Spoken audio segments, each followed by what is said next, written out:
बोलो जगदम्बे मात की जय।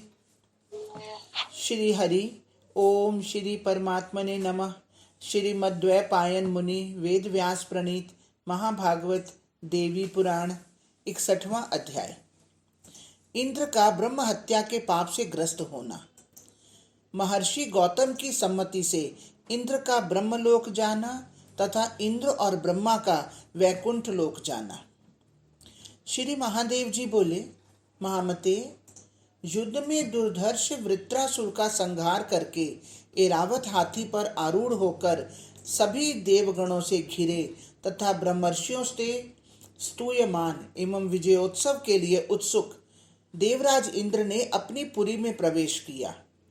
अपनी सभा में बैठकर नम्रता पूर्वक इंद्र ने श्रेष्ठ देवगणों और देवर्षियों से स्निग्ध गंभीर वाणी में पूछा। इंद्र बोले, मुनि श्रेष्ठ दधीची, मेरे कथनानुसार अपनी अस्थियां मुझे देने के लिए अपना शरीर त्याग कर स्वर्ग चले गए। इस कारण मुझे ब्रह्म हत्या का पाप लगा है। मैं उससे कैसे मुक्त होऊं, इसके लिए अब क्या करूं? विप्रगण, आप कृपा पूर्वक मुझे बताएं। ऋषिगण बोले, वे मुनि श्रेष्ठ दधीची तो जीवन मुक्त थे और वे स्वेच्छा से स्वर्ग गए। इस कारण वृत्रसूदन, आपको पूरी ब्रह्म हत्या नहीं लगी है।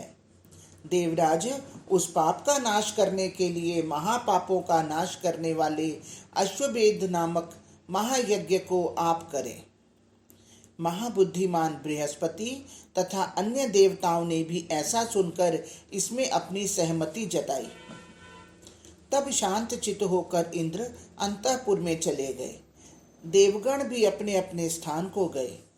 मुनि श्रेष्ठ, तब देवराज इंद्र ने विधि पूर्वक बहुत दान दक्षिणा सहित अश्वमेध यज्ञ किया। एक बार देवताओं की सभा में देवर्षि नारद ने पधार कर देवराज से कहा, देवराज, आपने यद्यपि यज्ञ कर लिया है, किंतु ब्रह्म हत्या अभी भी आपको लगी हुई है। उसे मिटाने के लिए आपको यत्न करना चाहिए। इंद्र बोले, मैंने उस पाप की शांति के लिए अश्वमेध महायज्ञ किया, फिर भी वह वर्तमान ही है। अब आप ही बताएं, मैं क्या करूं? नारद जी बोले, बुद्धिमान इंद्र, आप अपने गुरु गौतम ऋषि के पास जाकर इसका उपाय पूछें। वे मुनि सर्वज्ञ हैं और आपको इसका उपाय अवश्य बताएंगे। गुरु का कथन श्रेष्ठ शास्त्र है। गुरु का कथन श्रेष्ठ तप है। करुणामय गुरु प्रसन्न होकर जैसा कह देते हैं वही होता है, उससे भिन्न नहीं। सभी वेदों का यही मत है कि गुरु की आज्ञा के अनुसार कर्म करना ही श्रेष्ठ प्रायश्चित है। उनके आज्ञा अनुसार कर्म करके पाप से आपकी मुक्ति हो जाएगी।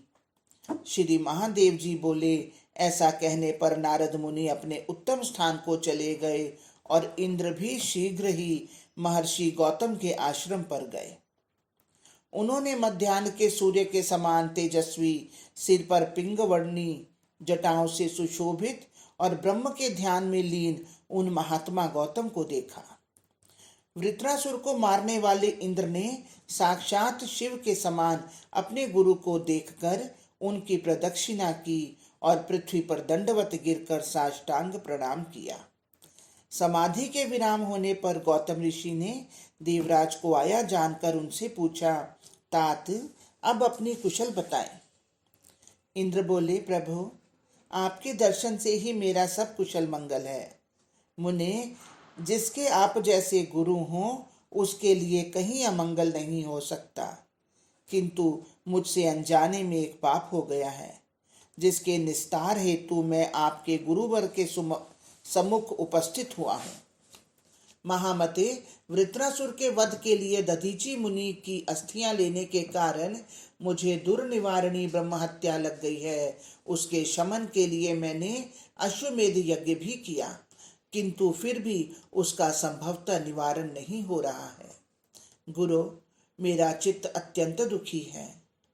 नाथ, आप इस ब्रह्म हत्या के निवारण का उपाय मुझे बताइए, जिससे मेरा निस्तार हो।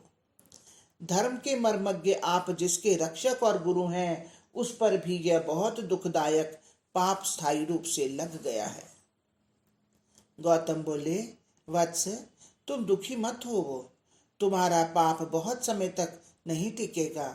मैं तुम्हारी बात सुनकर उस पूर्व पाप की शांति के लिए उपाय बताता हूँ। मुनि श्रेष्ठ दधीची कोई साधारण ब्राह्मण नहीं थे। वे जीवन मुक्त महात्मा दूसरे विश्वेश्वर के ही समान थे।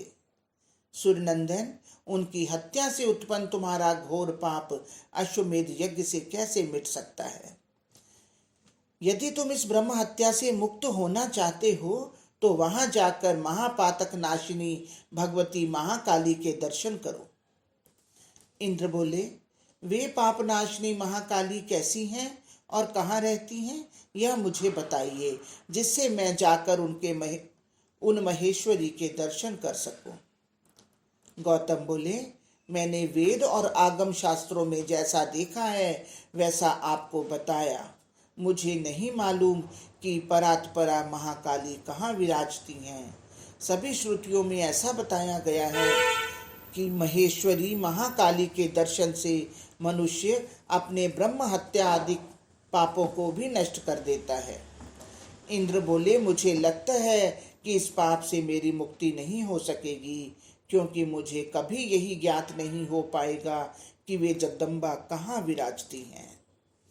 गौतम बोले, तत्वदर्शी योगी जन दीर्घ काल तक युगांत दर्शिनी उग्र तपस्या से महाकाली के दर्शन करते हैं। जो ऐसा कर पाता है उसके समक्ष योग गम्या सनातनी जगन माता महाकाली प्रकट हो जाती हैं। किंतु तुम तो देवताओं के राजा हो और राष्ट्र का पालन करने वाले हो। राज्य पालन के दायित्व को छोड़कर तुम ऐसा तप कैसे कर सकोगे? इसके लिए उनके भुवन में जाने के अतिरिक्त उनके दर्शन का दूसरा उपाय तुम्हारे लिए मुझे दिखाई नहीं देता। अतः पुरंदर, तुम उनकी पुरी का पता लगाकर और वहां जाकर ब्रह्मादि के लिए दुर्लभ भगवती महाकाली का दर्शन करो। सुरनायक, उनकी पुरी को खोजने का उपाय मैं तुम्हें बताता हूँ। तुम्हें सबसे पहले निर्विकार लोक पितामह ब्रह्मा जी के पास जाकर पूछना चाहिए।